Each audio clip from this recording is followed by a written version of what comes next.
Christmas, everyone. I thought a good way to close out the year would be to just share some of my thoughts on tradition, because, well, I love tradition, and it seemed appropriate.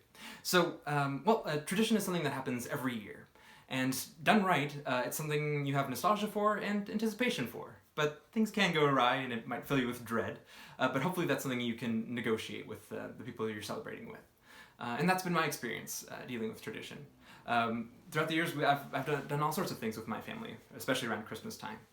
I grew up singing carols, and that's actually something that I've grown to love more and more as the years have gone by. But we grew up with an Advent tree, which is kind of like an Advent calendar, but more of an activity with the kids. And we grew out of that, so we're doing other things for Christmas now. We used to do sugar cookies, not doing that anymore. We've been doing Christmas poems. And we have a kind of like a Secret Santa poem exchange, I guess, where we have a person assigned to us and we write a poem to that person. And this year we've decided on doing a white elephant gift because it's just been a lot simpler, and that's one of the things I guess we've also kind of grown out of, is that presents has just gotten kind of stressful, so we've just kind of settled on, okay, we're going to give presents to the niece and nephew, and then white elephant for the adults. So that's been kind of a compromise that we've reached there. So anyway, Christmas tradition in so many ways hopefully is something that you can talk out with people, and traditions that some things are going to stay. I still love carols all the more to this day, and other things hopefully you can change as people change. Another thing that I want to throw out there is that I guess just a new tradition that I found with my friends, and that's the Saran Wrap ball, which I would advise you Google it if you're interested. It's pretty fantastic. It's a party game. Everyone sits around a big table. You're trying to desperately get inside the Saran Wrap ball, peeling off layer after layer. Everything that falls out is yours. There's all sorts of candy, money, lottery tickets, trinkets that represent prizes that are on a side table. Anyway, so things are falling out while the person to your left is rolling dice, trying to get doubles and steal the ball from you and take their turn at peeling things out of the Saran Wrap ball. Anyway, it's a hectic, noisy game, so if you're into that kind of thing, it's fun. I've also enjoyed all sorts of traditions that were nowhere near December. Every summer, my family and another family would go out to Wakena Falls, and we would go out to one of the picnic tables around there, and we would bring bacon, eggs, pancakes, and just cook it up all right there. Kids would go play out on the stream, and then we'd come back and then have a big breakfast and go on a hike later. And that's something that I anticipated every year. And later on we went to a church campout, and we've been doing that every year since. And it's been a great way to keep in contact with people from our old church from before we moved to Vancouver. And that's something that I really want to bring home with, I guess, the value of tradition.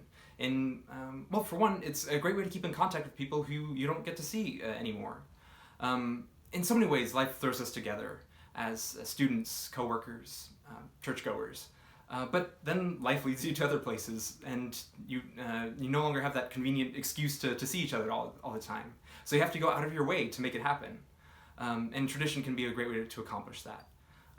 You could take each other out for like a birthday meal, or go see a movie together, or go out for coffee. There's all sorts of great traditions that you can participate in, and I think the church campout in particular, I think is quite a blessing that we're still able to be involved in. That's just some of my thoughts on tradition. Hopefully you can keep some of that in mind with you want to be careful in tweaking with tradition, but it's also something that's worth getting right, because you're going to have to, if all goes well, it's a tradition you're going to be doing for many years to come, so you might as well enjoy it when you're doing it. And to think of tradition as an opportunity to maintain your relationships and friendships from people who you no longer get to see all the time.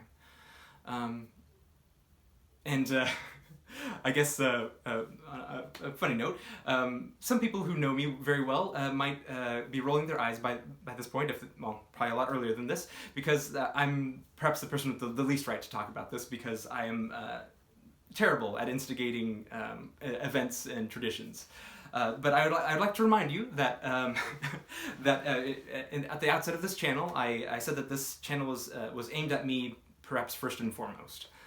So this advice extends to myself that if I'm going to be, that I would want to be a person who instigates traditions. And that's something that I need to grow in, and that I need to be more careful about, especially in this season of my life. I'm 30 now, and it's just, I don't know, the story of my life, that people are in different stages of life and people are coming and going out of my life. So if I want to stay connected with these people who've mattered to me, then I'm going to have to go out of my way to start traditions. So my challenge to you is to look out in your life and consider the people who are worth keeping in your life, and think about instigating some new traditions. And that's the same challenge I throw back at myself. So anyway, that's all I have for this video and for this year. I'll be on break for a little bit, well, hopefully you enjoyed this video, and hopefully you'll come to enjoy the next season of my videos that are to come. So anyway, all I have for now. I'll see you next time. Bye. Merry Christmas. Happy New Year.